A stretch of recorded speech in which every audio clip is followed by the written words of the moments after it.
Wall with Watt Global Media. I'm here at IPPE with Dr. Stephen Ricke.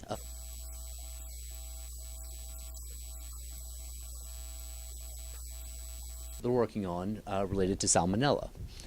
Dr. Ricke, could you tell me a little bit about biomapping and how that could lead to improved salmonella detection?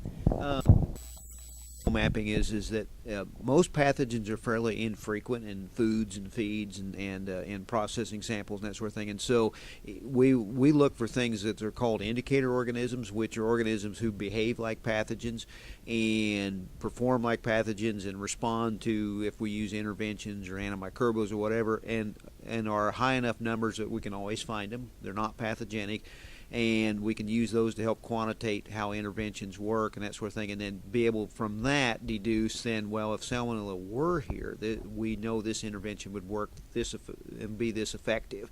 And so it's a nice way to generate continuous data to be able to monitor for a long period of time and get a very good quantitative type answer. Thank you.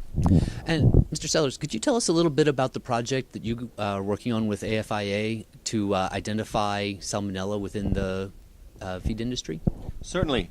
Yeah, I guess for about a 5 or 6 year period, we've been concerned about, under the Food Safety Modernization Act, the type of salmonella as a hazard in feed, whether it's known or reasonably foreseeable, and that's the standard in the law.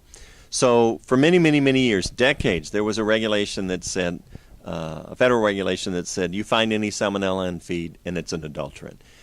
That was never really enforced, and it's not really scientifically defensible. So somewhere around 2011, 2012, the agency withdrew that regulation and put out a guidance document that said, okay, we'll say for pet food, any salmonella is a contaminant and needs to be addressed. For feed, we're really only concerned about the animals because we don't think that salmonella in feed to animals carries over to humans.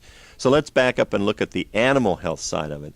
So they took the research data that were out there, looked through the scientific literature and said, okay, we've identified 8 salmonella serotypes or serovars that are important in prevention of animal diseases, and in five species, swine, sheep, horses, cattle. What am I leaving out? Chickens.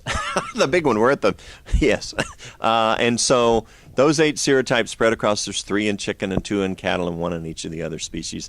If we find those, we're going to consider the feed to be adulterated. Now, what's interesting about it is they're very unlikely to be found. But there's not been, in recent years, a national survey that looks at summer, winter species across a whole bunch of industries. And so that's the basis of this research survey. All right. Thank you, gentlemen, for your time.